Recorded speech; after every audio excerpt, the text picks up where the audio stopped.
Looking to find harmony and work-life balance? Join Coach AnnaJo as she shares practical strategies, empowering mindsets, and inspiring stories to live the life you want to lead on AnnaJoTalks, Work Life for Badasses. Now, here's your host, Coach AnnaJo.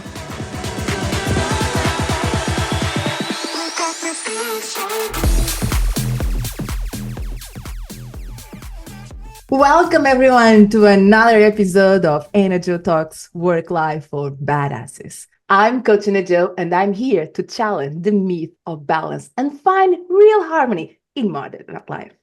Today's episode, I have a special guest, one amazing man, that entrepreneur, speaker, author, my podcast producer, and a friend, a true badass with amazing stories to share here with you. Lou Diamond in the house. Hello, Lou. How are you?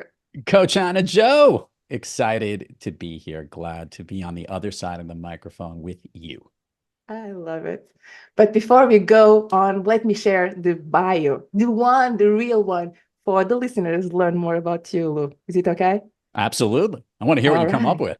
Okay. So Lou Diamond is a professional speaker, sales and leadership coach, award-winning podcaster, and 2 times best-selling author. He has been a top producer at every firm he's ever worked. He has made it his life's work to help businesses, leaders, and brands thrive through the power of connecting. His innovative connecting tactics have helped hundreds of companies across the globe explode their sales, retain their clients, and build a thriving culture. He also heads up at Thrive Loud Productions, where he helps those same business leaders and brands connect with every conversation on their programs, like this one. I bring you Lou to the show, and I'm so happy. Where is this going, Lou? I'm so happy to understand where this is going. Well, I'm excited too, and thank you for that intro.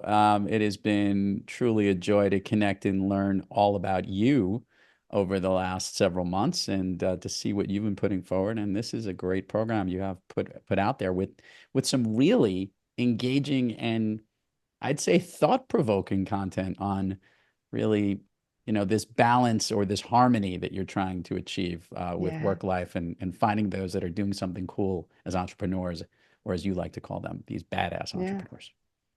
Thank you. Okay, but let's get started with the first question. Are you ready?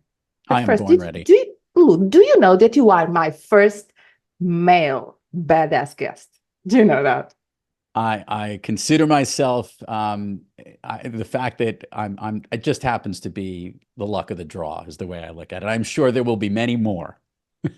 I'm sure, let's go. And it was funny because the conversation started like, you were like coaching me, say, look, Anna, how do you want to do this with your guests? It's like, yes, I don't want to have only badass women because there's so good stories about men. I was like, yes, okay, so fine. It's like, please, would you give me an honor to be my guest? And you say yes. It's like, oh, I'm going to learn more about Lou in this podcast. So listeners, this is what you're going to get. And let's get the first question, because I tried to Google since you were a little kid about Lou Diamond, and I really couldn't find much. So would you share with us the man behind these so many achievements that you had? What's your story? I like that. And by the way, for those who do try to Google me, it is a challenge. There's a story in and of that itself, because Lou Diamond Phillips pretty much owns the two-thirds of his name is my name, which is always challenging. So I think it's really simple. I've been blessed. I've been truly lucky to have worked really hard in my life, and I came from a family that supported me no matter what I did. And I'll start off by saying that I had a very entrepreneurial father and a very empathetic and coach-like mother. And interestingly, that combination makes up a lot of who I am. I started working in my dad's retail jewelry store when I was a very young kid. Yeah, like around. Okay, I did know that. Okay. 9, 10 years old, I think, was the first time 10 years old was when I was first put to work. Put to work. Don't call the child labor laws on my dad. But but that's where I spent a lot of my weekends, and a lot of the summers as I got a little bit older, responsible, running an entrepreneurial business. So I always had that, and the only exposure to business I ever had was in these very small jewelry stores that he owned and I helped work with him at. I went to college and I had no idea what I wanted to do, but I loved bringing people together. I loved sales. I loved account management. I loved working with clients. And that led me into an initial part of my career in consulting. And really, that was where I basically got my fundamental client service communication Okay. skills, Mm-hmm. that were beyond literally selling from another side of a counter and trying to, sell someone an earring, a bracelet, an engagement ring, whatever it might be. That experience helped me ask a lot of questions and Mm-hmm. engage with lots of different businesses at an institutional level. Some of the largest financial services firms, actually, I started working at what is now called Accenture, which was Andersen Oh, yeah, yeah. Consulting Yes, at the yes. time. I then worked at Deloitte for a very long period of Mm-hmm. time in consulting. So I probably spent most of the 1990s doing consulting. And then this thing called the internet came along. Yeah. And everyone who wanted to build a website needed someone to help them build a website. And they also needed someone at the very large level to manage huge marketing departments. E-commerce had just started coming on. Mm-hmm. People were starting to sell stuff on the internet. And I took my professional services experience and went to work for a company called Organic. In a very short period of time, in a ridiculous growth like you've never seen, just because everything was exploding at that point in time. I ended up running business development for the whole Mm-hmm. firm, and uh, it was exciting, it was fun, but it was exactly what I love doing: communicating, connecting, and understanding, and asking really good questions about what problems needed to be solved and how we can solve them. And then the internet bubble burst, if you remembered, right around the turn of the century, around 2000, 2001. And I ended up working in financial services, ended up Mm-hmm. going into Wall Street, something I've always wanted to do. And a lot of the work I did in consulting and at Organic was around that. And it put me in the front lines of stuff I've always wanted to do. I grew up in the 70s and 80s. So, like, Wall Street was always a thing, specifically in New Okay. York, that I Yeah. always wanted to do. And I did it really well. And I was in institutional sales, and I worked in some complicated products. And for a very long period of time, I loved it. For a very long period of time, I loved the business, the relationships, all of the things I've been doing my whole career. And financially, it was very rewarding, Mm-hmm. but I was missing something. Mm-hmm. I didn't know I was missing it. One day I looked in the mirror, AnnaJo, and I looked at myself. It was on my 40th birthday. My wife surprised me. We went up for a trip. We went up to Vermont, and my Mm-hmm. birthday's in late September. So it was foliage season. It was beautiful. And there was this picture of me. And I looked at the picture and I did not recognize myself. I was heavier than I think I'd ever been. Mm-hmm. I didn't look like I was 40. Couldn't quite figure it out. There was just something about it, like I just didn't connect with it. And around that same time, I knew that I was not happy. I've been working my tail off, and things were changing around where I was working. We had been acquired. I was at Merrill Lynch and then Okay. was acquired by Bank of America. And I believe, in a weird way, those entrepreneurial roots had been calling for me all the way from the beginning, calling me back, but I didn't really know what it was at the time. Mm-hmm. And I was trying to find my place in different spots, and jobs were things that I knew I could find, Mm-hmm. other companies I could work at. I was very happy where I was. Nobody wanted me to leave, but I knew I needed to do something. And I also had been married for, at that point, I guess, for 10, 15 years. I had two young kids, and I was working my tail off. I was never seeing them. That was Oh. the real truth, was that I was working, I mean, I would see them at night when they were sleeping, or for, like, maybe on the weekends. Mm-hmm. But for the reality is that I was missing a lot of their growing up. And I also knew that there was way more to what I was doing in what I was doing. I was very focused on this very unique way of connecting with people in the Wall Street world. A lot of people all the time used to say to me, you're too nice to be working on Wall Street. I don't understand what you're doing there. And I found that to be fascinating because some of my most favorite people in the world fit into that category as incredibly nice. And maybe that was just a perception that people had, but there was a nice way that I am and the way that I was. And I'll also say that the work I was doing was getting a little mundane, a little boring. I needed to do something else. Like as big as this world was doing and as well as I was doing, I needed to do something else. So a friend of mine had asked, who was in a totally different line of business, who I knew from my days working at Organic, he had worked in a technology company, and he knew that I was really good at business development. So I was moonlighting for a little bit. I was basically like still working on Wall Street, and he invited me out to a conference, and I helped him at this conference in a 2.5 day period. He'd been going for like 5, 6 years before and never really been successful. And in the time that we were there, I introduced him to all these different people. I helped close 2 deals while we were in Las Vegas. And within the next 30 days, he closed another 5 more. And on the flight back, he said to me, I don't think you understand that what you do is unique. I think you think that everybody does what you do. And I think there's something to the way that you connect to people that you need to share with everyone, because I think it's a valuable lesson. I think it's a way of doing business that no one's really ever thought of. Wow. And you need to explore it. Well, that opened the door for me, Coach AnnaJo, for me to realize that I could probably coach and teach people this unique way that I have about connecting with people. That's what led me to write my first book, Master the Art of Connecting. That's what led me to open up my business, which is now called Thrive Loud. And what I would do is work with organizations to help them better connect, help them, whether it's through the customers they were trying to acquire, whether it was from the clients they were trying to keep, or whether it was from the message that they were trying to communicate and bring in new customers. So here I was later in my, business career, if you would, starting something new. And it was scary. I went from making a very steady, very nice income, living in a very expensive part of the world, going from a very high number to no number. But I knew that this was something I needed to do. I knew that I couldn't continue doing what I was doing. I was too unhappy doing it. And I wanted to make a change that was going to not only affect my life or my family's life, but really help others in addition to what I was doing. So the logical stopping point here is that's the background to how I got to at least almost where I am now. I'll leave some meat on the bone for you to take a bite of.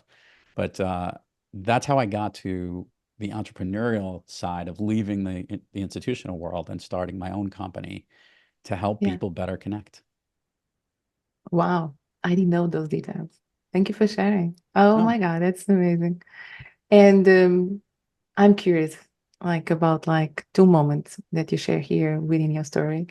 And if you can, remember how you felt and how you shaped that transition, right? So one was when you went to your 40th birthday, you saw in the mirror something has to change, right? And that was something, right? So what did you do with that feeling? And the second one was when you went to Vegas with that, information that you have more to give that you were not aware. So I think both is kind of impactful, having awareness. There's a trigger, a sign, and what to do for the next step. And that's a badass type of decision-making there, right? But tell us more about your decision-making process. What did you make with those 2 moments? That first moment when I looked at myself and I wasn't happy with it, physically, even the way I looked, it wasn't just, and I'm not talking about whether I was in shape or not. There was something about that picture. And just to give you a fast forward, on my 50th birthday, which was in the middle of the pandemic, 10 years later, there was a picture of me and my wife, and there was a picture of me, that same picture from 10 years earlier, and I looked younger in the 50-year-old picture. There was almost like an energy that was coming out from it, and having eventually produced thousands of podcast episodes, Yeah. sometime in the in between of the window I've shared with you, I've learned a lot about that there is something to this inner self, and making sure that you're living your purpose each and every day, and making sure you take on, when I think of how I felt at that moment, I knew something had to change, but I didn't know what it was. And I would Mhm. say it was at that moment that I started to explore that I couldn't continue to do what I was doing. I recognized it wasn't just the unhealthy meals I was eating on a trading floor. It was also the unhealthy way maybe I was living my life that needed Oh to my be God. changed. And what did you do in that time? So you come back, come back to work, and you knew something had happened. What was Yeah, one action that you may decided to do different? Because you were started to look to the world different, I bet, right? So yeah, is yeah. there And number anything one, that you can share with us? yeah, something you're very familiar with. I decided I wanted to become a coach. Oh, okay. So I started taking certification to become a certified coach, which I Okay. am, as we are today. And knowing that and before that moment, I sought out a coach and Okay. who helped me build the bridge. And the way to think about this, and I think it's really important for people who might be in a transitional stage that they're in, Mm-hmm. people who are trying to go from one role in what they're doing and try and get to the next. I didn't know very clearly what it is. I always Absolutely. make this comment that you look at successful people that are thriving in their lives, and it's very easy to go from where they were and Yes. point all the way back and connect the Yes. dots. But it's not so easy when you're Mm, at the current present moment and look forward to absolutely. see where those lines line up. So I was working with a coach who was helping me shape the things that I like, but I didn't have enough of a purview. I didn't have enough of a window to Yeah. see exactly what was out there because I was too busy working on a trading floor each and every day, knowing that that wasn't where I wanted to be anymore. And in working with that coach, one of the realizations that came out from that moment was that I knew I wanted to be one. I knew that I had a lot of the skills in the way. I knew it would make me a better salesperson. I knew it would make me a better leader. I knew it would Yeah. make me have a clearer view. And I didn't know if coaching was exactly the line that I would actually end Absolutely. up helping people, but I knew it was a skill and an aspect of what I needed to be that was going to help me. Yeah. And ironically, how it's helped me the most is probably the craziest irony of all time. I'll lead to that. But that was the first moment you asked me to share. Um, the second moment you were asking me was when I was in that trip in Las Vegas. How did it feel when I was kind of out of my sandbox, and here I was helping somebody else Exactly. and going around and flexing all of these muscles. And I might have, it might have been like letting all the energy out of a bottle that had been bottled up for a while to do something I different. love that. I don't necessarily think that what I was helping my friend and colleague sell and the services that he offered that was what got me excited. It was the potential of helping him that got me Mm. excited. Mm-hmm. It was the potential of knowing that I can make him better Oh, was wow. probably the biggest realization that I knew. I knew that I can help this amazing human being who's brilliant look even better than he was. And that's probably maybe the most important aspect of what I learned from that experience, speaking about it right now, thinking about it right now, because that is such an unbelievable aspect as to what I do today, every day. And I think if you combine the knowing I needed to do some coach-like things Yes. and knowing that I can amplify what people do, that has helped me recognize and maybe even figure out more specifically how I could do that every day. I love And it. yeah, I love. it was very challenging. Fast forwarding a little bit. So I did eventually take the leap. I did start my company. I ended up getting some clients in consulting type of roles and helping them in sales and leadership. I also wrote the book, Master the Art of Connecting, as I mentioned, which eventually led to another book that I wrote. And it also led me to be in the medium that we are in right now. And that was that I was promoting that book and telling the story and helping people better understand how they can connect. using my coaching skills, using my connecting skills, using all those years of experience in corporate industry and bringing it together and helping people who didn't have the same access and weren't as lucky or fortunate as I was. And I started going on podcast shows and telling the stories as a guest. And then I went on a really bad podcast show, Anna. I went on a show. Let me actually, you will never hear this show. You will never hear this show because I didn't even go on the show. I went on what was the rehearsal for a podcast show. Oh, like okay. it was to prepare. I had to write a statement. This is a true story, and this Oh will my make you God. nauseous when you hear it. They asked me 8 questions. They sent me the 8 questions that they asked on the podcast. Mm-hmm. They asked me to respond to those questions written form. I did. Mm-hmm. And then when I submitted it, I had a pre-interview with an associate producer who was going through those questions to see how I would answer them.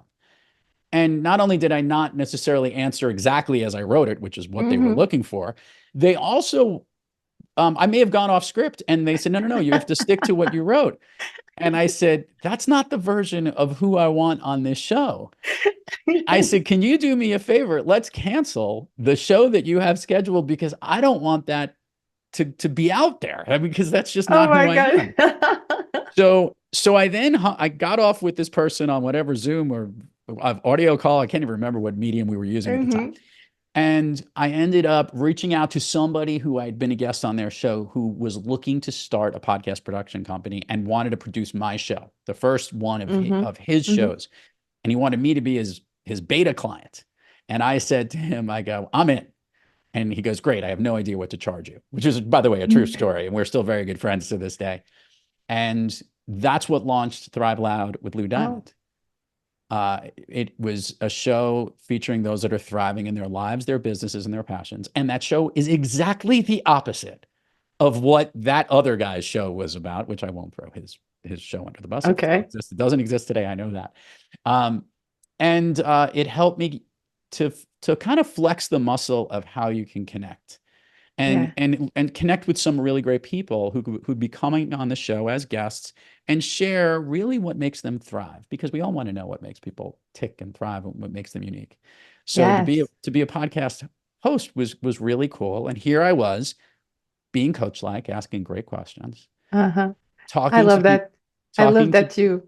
right. Yes. No, I was kind of just let me comment because I love that you decided, like the trigger to decide I'm going to host my own podcast because I don't want to get this podcast feed. This is not the podcast. I want to make a difference in the world. And now here's fast forward over 1,000 episodes later on that show. It has also enabled me to use podcasting as a revenue growth for my business. It has brought in clients into the practice that I have. And as you very well know and led off to this show, has helped me to create a production company to help other people do exactly what they want to do and get their voice out there in a way that works well with their brand, and which, by the way, helps to make them better in what they do. This is everything that we're about, everything that this medium can offer you. So looking back at that day when I was 40 years old and, not happy with myself, I think I'm in better shape. My wife will tell me that I am, 14, 15 years later. I'll also tell you that while it has been really hard, it wasn't easy. It's not financially, it's challenging. It's been ups and downs, really good times, not so good times. I used to use this analogy when I walk into a room in a sales meeting for a large company. I felt like I had full body armor on. I've got an army of people with me. I've got planes flying above if I need them to drop a bomb. I've got, ships in the Mediterranean that could shoot missiles if they needed to. I had all the support you could possibly go with when I worked for a large organization. Yes. But nobody could see that it was me. It's like I was too covered. But when it was me, while I felt like I, had a stick in a loincloth, basically, had no armor whatsoever, and you're all alone, I would argue you feel the wins and the losses a lot more. But when you put yourself out there and you start to build a little bit of a thicker skin, but also be able to know how passionate you are and be able to, so people can see who you are. Yeah. That's why you hang a shingle. That's why I embrace entrepreneurship at its highest level. to help people and inspire people to keep doing that, because there is no better feeling than when you end up helping somebody else, doing what you love to do, and get rewarded for it, for growing that business that you have, for, winning a new winning a new client, building a new relationship, growing your Yeah. business. There is no better feeling. And going back to that jewelry store days working for my dad, when we had really good days and you made a sale, there was that feeling of, yes, you did that. Yeah. But there was also the combination of, yes, you did that and you helped somebody. Mm-hmm. I always say that the business I'm in, the currency of connection is help. And Helping let other. me share with the listeners just what does that mean in terms of number of podcast episodes that you already produce on your own podcast. I'm talking about yours. Right now, today, we are 1,032 episodes released that you can find at Thrive Loud podcast, right? It's crazy, right? That's a lot of work. So it's a lot. But if you compare for the top podcast, they don't have so many, right? I think Joe Rogan will have more than you, but Joe goes like every day or something like that. So yeah, all he's a little right. bit bigger. Yeah. Because I was comparing, it's like, oh my God, who has 1,032 episodes of podcasts produced already, like a day on podcast? It's a lot of work. It's a lot of passion. It's a lot of badass action here. So that really tells a lot about you. Okay, but fast forward, as you said, right? So you are an entrepreneur and you are a dad, right? And I remember in one of our conversations, and especially if you listen to our podcast, AnnaJoTalks, our first episode was about back to school, and we were talking about being a Uber driver mom. And you said, "Oh, I remember being a Uber driver dad. Please, reviews, 5-star review, please." I'm curious to share about like your harmony, right? So being an entrepreneur and being a dad and being a Uber driver dad. So how does it look like, in that time? I do like to share with our listeners. It's fine. I can say that I'm very lucky in the sense that I took the entrepreneurial route when my kids were a little bit older, like they were like tweens and teenagers when that took place at that point. So definitely not nearly as difficult as when they were, toddlers and walking around at those younger ages, where my wife did most of the Uber driving and all of that. But getting to be home with them, I coached my son's basketball team for about 5 years, from like 4th grade through 8th grade, I think, right before he went to high school. Nice. I loved going to his lacrosse games when he played in high school. My daughter had that window when she was a dance mom. To all the dance moms and dads out there, I feel for you. That's a whole level of dedication. Driving 2 hours in one direction for 2-3-minute dance performances, waiting all day, and then seeing the second one, and then driving 2 hours back. Yeah, there's nothing more exhausting than all of that, but nothing that makes me smile more than the dinners that we would have together. We were very focused on, there was always someone preparing. And by the way, both my children cook really well now. I want to make clear that they are both independent, both working. They're both graduated from college. They're on their own, independent, and it's amazing. There's nothing that makes me more proud to have these conversations with them. So I don't go one day in my life, no matter how busy I am. We have, phones have these abilities. I don't think my phone rings except for 3 people. That would be my wife and my 2 kids. Yes. And I'd say the harmony that we make sure that we work on. I used to live in the New York area, as you know, and only moved down to South Florida about a year ago. But it doesn't matter where we are.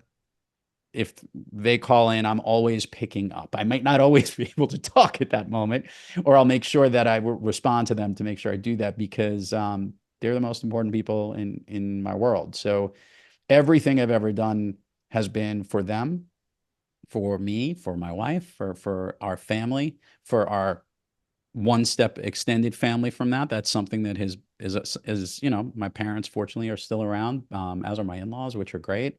And, we work on those relationships. It is a priority of mine. I joke about it that there is no difference between my own social calendar and my work calendar. My wife will invite me to dinner plans like I have tonight. I'll invite the kids to something that we have, like something that's going on, or we'll always make sure to call your aunt, it's her birthday, or make sure to reach out to your grandmother, it's hers. That level of communication has always been something that has been a top priority. Yes. And it supersedes everything I do in business. It supersedes anything that I do elsewhere. And part of that goes to the fact that when I worked for somebody else and I was working at those pieces, I put that as always the top priority. And I could not believe I put my family second ever. I never realized that the corporation that I work for is the Diamond Family Corporation.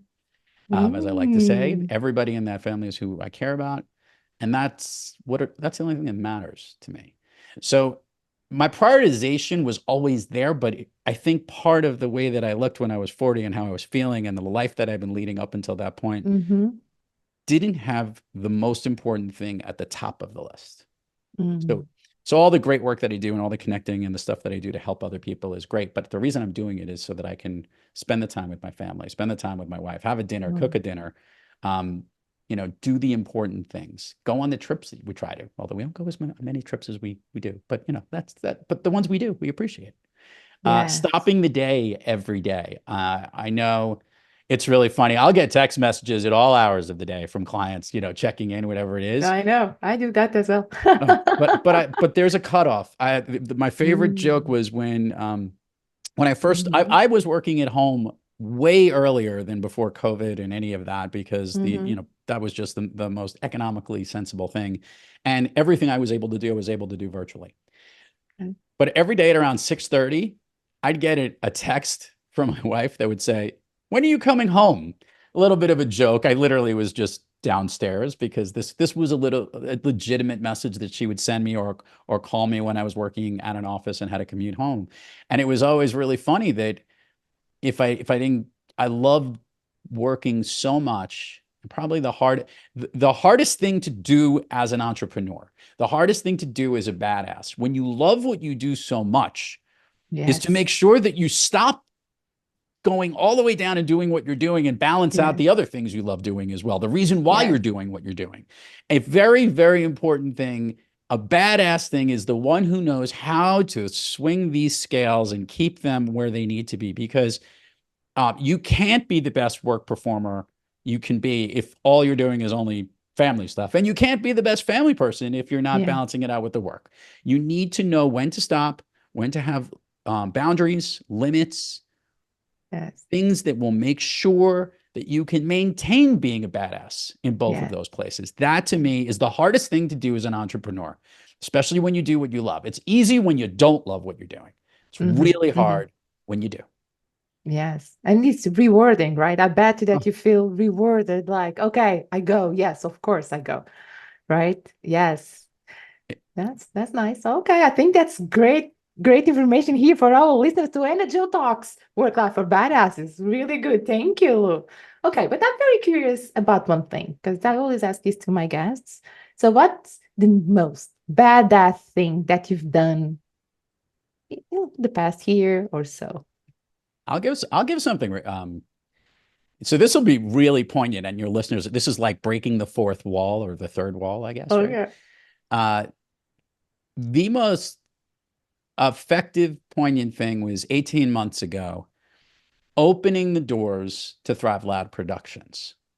So to give a little bit of a background, doing Thrive Loud as the business that I have for the consulting and the speaking and going on stages and doing all of that piece, by the way, that was good and fun, and is what I love doing, and teaching people how to connect. We never spoke about it, but the other book that I wrote, Speak Easy, Connect with Every Conversation. She's got it here. So look at her, throw it up. There it is. There, you check it out. So that's a lot of the lessons learned from behind the microphone, but also that you can apply to everything on how you can connect in every conversation. All of that was building to something that kept being brought up. I started a program for other podcasters because one other podcaster couldn't believe that I was able to monetize the podcast. And to Anna's point about having over 1,000 episodes, yes, there's a lot of dedication and passion into connecting with people. It's even more powerful that I basically realized that there was a system and a way on how to use this platform in a way to grow your brand, grow your business, and get your voice heard in the places it needed to be so that you can grow your entrepreneurial business, whether it's a business like Anna's coaching world, or to speak more often and get hired and get on more stages. So I created a course where I took all of these people who had been podcasting for like several hundred episodes, Mm-hmm. and I invited them in and I said, I'm going to open my playbook and I am going to show you how you can do exactly what I do. And there were three things that most people couldn't believe, the ones who attended this course. And I asked them, like, what was the most surprising thing? And they all listed it down. And it was, these were the most surprising things. One, that I was willing to share all these lessons. Two, they couldn't believe how simple it was, what was in front of them. And three, that they loved how I did these things and they wanted me to help them if I could. Could that be something that could be done, because they needed the help? And the truth was, I wasn't expecting that. I wasn't expecting to be able to then say, oh my goodness, I guess what I've built here, people not only want to replicate, but they also want to do. So the most badass thing I had to do at that point was, one, opening the playbook to let people in, and two, to recognize how many people needed this help, how many people wanted to set the platform to do it. And I wanted to make sure that I put in the systems so that I could support them, that I can grow with them, and that it could be scalable. So the most badass thing that I did in the last 18 months, 2 years, was continue to build another entrepreneurial endeavor on top of the one I already had. Wow. Because I had to split the atom, if you would, the two things I love doing most, speaking and helping people better connect, and helping them connect through the conversations and growing their brand through podcasting. And I recognize that this is the impetus of this. So it's one thing to have started that entrepreneurial journey towards building Thrive Loud. It was a whole other thing to open the doors to say, let's do it for Thrive Loud Productions, a different element. So that would be the most badass thing that I've done in the last 18. I didn't know that. I didn't know, because, you didn't know me, but I knew you in the world of NSA in Ramon Ray, right? So because you were a speaker, right? So when I was in the attendance, right? So, and I remember you talking about your journey, a little bit of the podcast, true. But I don't know, I didn't know like that piece. So wow. Yeah. I'm glad that you did it. I think this is the lesson. It's really interesting. I've probably, in the thousands of people I've interviewed on my show, and by the way, we counted it up. There's a lot of other programs that I've hosted or been a guest, been a host of or co-hosted. It's probably closer to like almost 2,000 some odd interviews on different platforms that have been done over the years. And having spoken to that many different entrepreneurs, there is something amazing about what entrepreneurs can do. And one really important lesson: it never stops the reinvention journey. And the badass who's able to understand how to balance that harmony. How do I continue to grow all the businesses that I've created, keep that engine growing, but still maintain the lifestyle I want, right? How do I make sure I don't fall down one of these rabbit holes? How do I make sure I maintain the businesses that are right? How do I make sure I let go of the ones that aren't working well? Like these are tough decisions. You always say, the key is doing hard things. And a lot of being an entrepreneur requires understanding what those hard things could be. The analogy I tell all my clients is you're building a pyramid underneath you of your brand. And all of these things make up who you are, the element, whether you're a speaker, you're an entrepreneur, you're an amazing business person, great salesperson. These skills, no matter what you do, are all the little assets that build up who you are. The most important thing is knowing how to balance it and make sure that whatever layer you add for the pyramid, that you continue to keep knowing that it's never going to stay the same. It's always going to change, and to adapt to those changes, even though you probably made a big leap in, to get to that stage, it doesn't just stay there. It's never stagnant. It's always constantly changing, and it's being able to adapt and balance that change for your life, for yourself, for your wants. That's the real skill of a great entrepreneurial badass, if there's ever been. I agree. I'm learning as well. More and more. I agree. Okay. Let me just, you're talking about change, you talk about, leap of faith. Can I ask you, what's the future look like for you, Lou? I've got a short-term future. Okay. I've got a short-term answer to that question. Short-term future. Hopefully, it's a long-term future. The short-term answer is we've set a goal here at Thrive Lab Productions on the number of people we want to help build that brand and help them go. And there's a number that we're trying to get to by the end of next year, the end of 2025.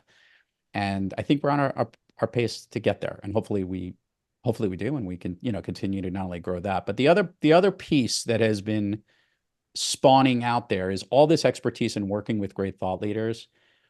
Many of them are asking me, how can they help grow their individual brand? How can they help become a better speaker? Even talk about it. I'm now literally helping professional speakers, people who are already doing the speaking world better, reshape their next message, help them come up with a way they can connect it better.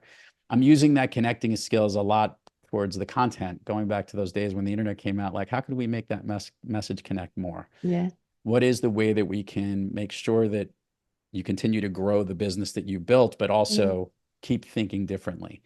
That's I think what's happening in the next goal, which is sort of making Thrive Lab Productions into sort of an agency in a weird way, because I think there's services that we can offer that are helping people in that line. So yes, there's the production aspect, but there might be other elements that we can help them with promotion and maybe even referrals of getting them into certain speaking things. So there's an avenue there that is a natural lane.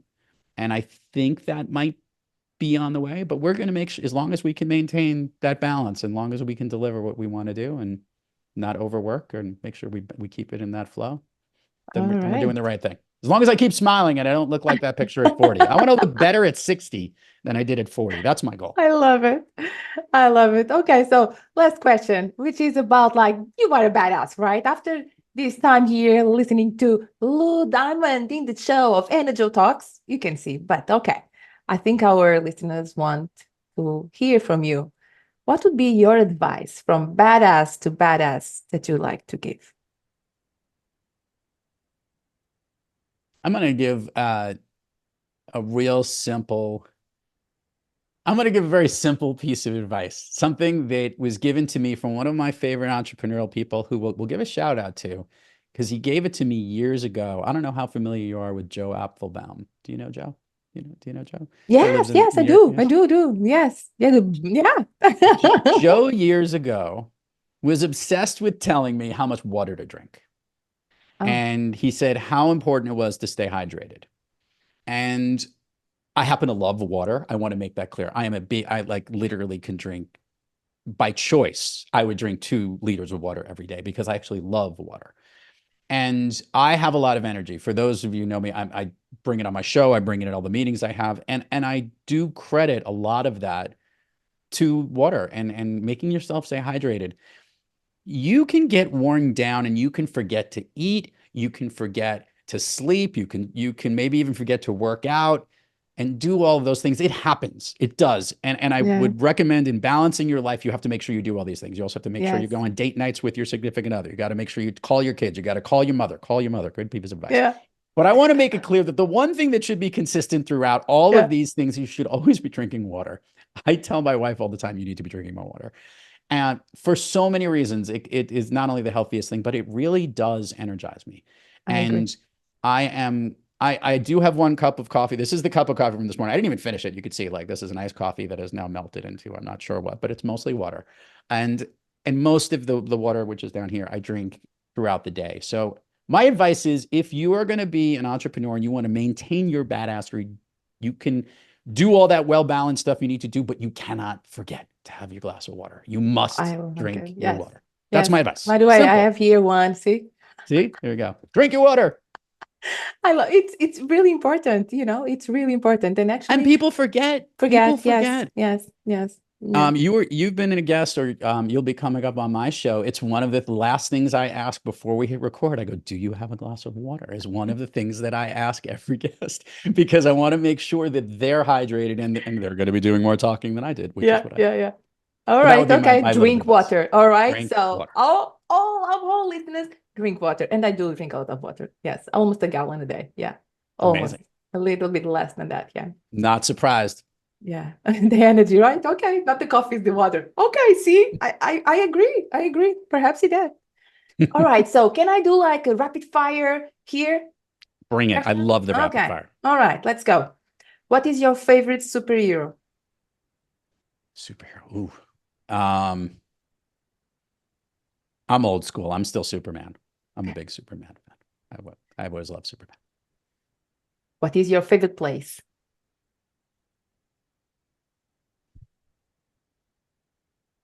Florence, Italy. Mhm. Florence. I've been there 3 times, and I think it gets better each time. Mm. What is your favorite music? See, that's a tough one. I love all music, but I'm going to lean. I love, believe it or not, even though I'm a New York City born individual, I am a country music fan. Okay, I didn't know that. Okay. Favorite book? Ooh, Dr. Seuss, the places you'll go.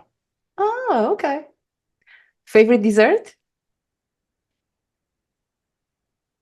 It's funny, I ask these same questions and I'm trying to think about it. I'm gonna go really simple. I love a chocolate chip cookie.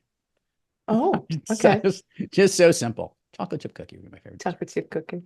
All right. Thank you so much, Lou. And now ending this podcast with Lou Diamond at AnnaJoTalks, Work Life for Badasses. Please tell us where we can find you. And if you have something to share, your books you already shared, but anything, how can we find you, Lou? If anyone wants to learn more about me, you could look for me at Thrive Loud, ThriveLoud, everywhere, whether .com, everywhere in social media at Thrive Loud. Learn more about Thrive Loud Productions. Even learn more about the Connected Leader Club, something that I partnered with another coach on, Michelle Tillis-Letterman, on how you can be a connected leader and take advantage of all the things that enable you to thrive. So everywhere at Thrive Loud or thriveloud.com. Thank you. This was amazing. This was amazing. And to everybody, all these information, like where you connect with the Lou Diamond, will be on the show notes. Okay. Awesome. Thank you so much. It was thank you a for pleasure having and me. so honored. I learned so much about you today. I'm so happy to have you in this show. So Well, I hope you. I want to say before I interrupt you, I am so proud of this. The listeners, keep listening. My content is just the beginning of the big chunks of stuff that's coming out there. Anna puts out great content every week, and it's meaningful, exciting, and it's stuff that you can take and digest and use each and every day in whatever your journey is. So kudos to you, and keep doing what you're doing. Great stuff. Thank you. All right. Thank you so much. All right. Thank you for tuning in to AnnaJoTalks, Work Life for Badasses. I hope today's episode has inspired you to live your life on your own terms. Until next time, remember, you are powerful, you are capable, and you can do hard things. See ya.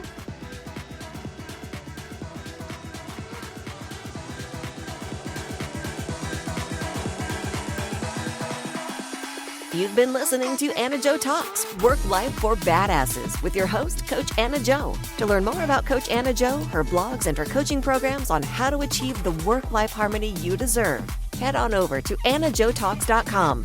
Make sure to follow Coach AnnaJo at Coach AnnaJo on all social media platforms. And don't forget to subscribe and listen to all of the AnnaJo Talks episodes on Apple, Google, Spotify, or wherever you listen to your podcasts. AnnaJo Talks, Work Life for Badasses was produced by Thrive Loud Productions. Thanks for listening.